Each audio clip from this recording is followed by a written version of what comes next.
For en stund tilbake så bodde jeg og jobbet i Tyrkia, i Sida. I denne videoserien så kommer jeg til å dele alle de fine minnene jeg har fra Tyrkia. Så dette kommer til å bli en serie av alle de tingene jeg gjorde, og mens jeg bodde og jobbet i Tyrkia.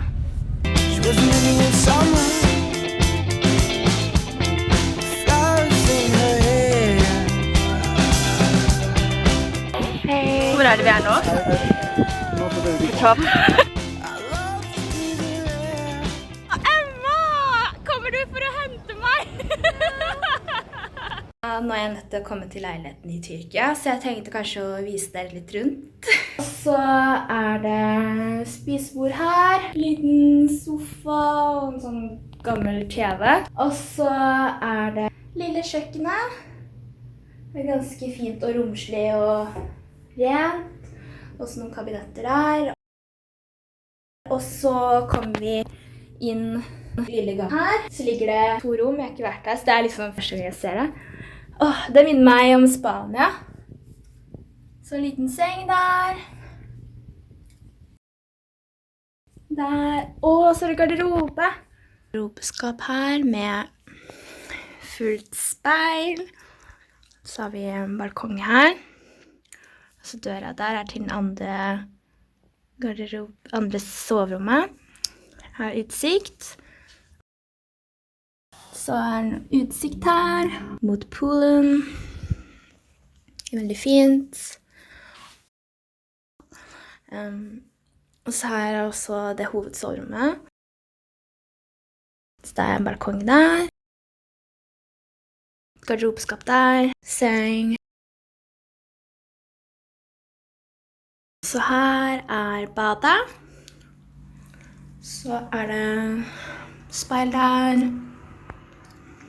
Og så er det dusj.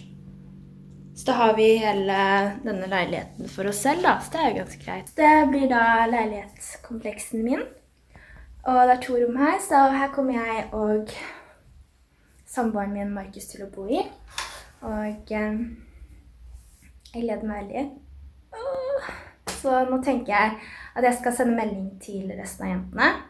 Jeg tror jeg skal ta meg en matbit også, for jeg har egentlig ikke spist så mye. Jeg har spist en belgisaffel, og på flyet spiste jeg frokost.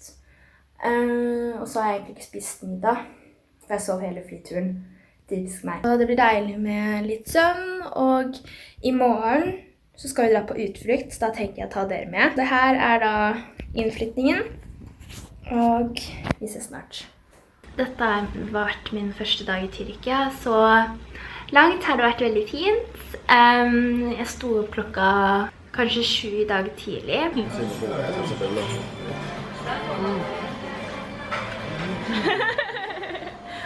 For vi skulle da på en utflukt.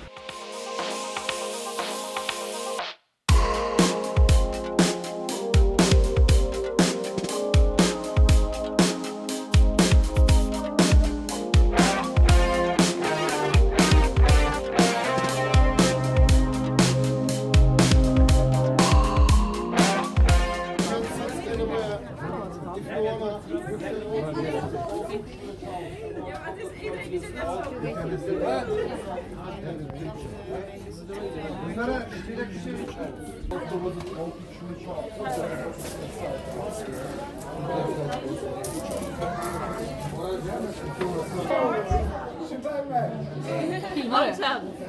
Nej. Det här är Bitte schön. Yes, so good. Yeah. Thank you so much.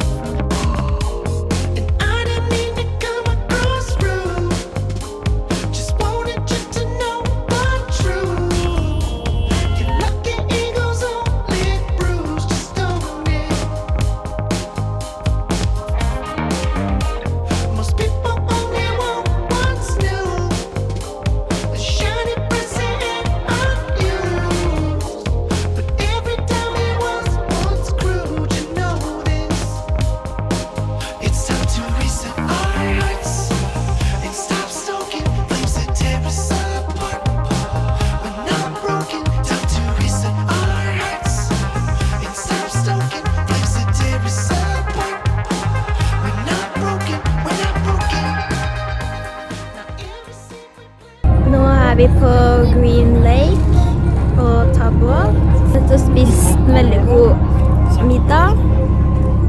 Veldig god mat. Det var kylling, og så var det masse forskjellige sideretter. Så skal vi ta en båttur cirka 1 time. Det har vært veldig koselig, men akkurat nå er jeg litt sliten, så jeg tror jeg kommer til å sove litt.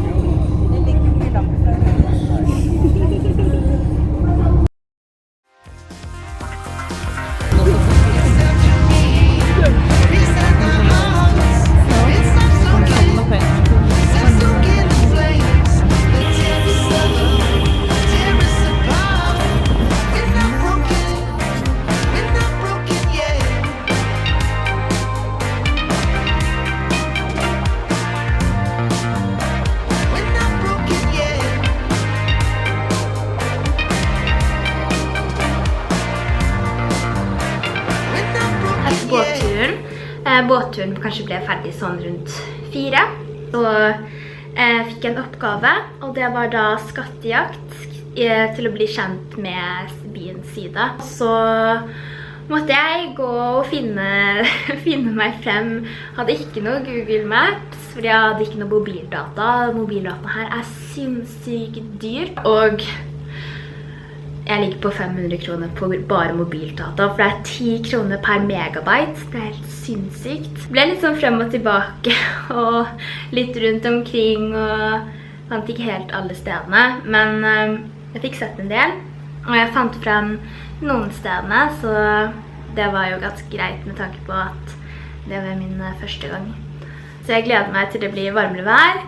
Akkurat nå er det litt kaldt og litt kjipt, men ja, det er første dagen, så det er så bra. Så det kan bare bli bedre fremover.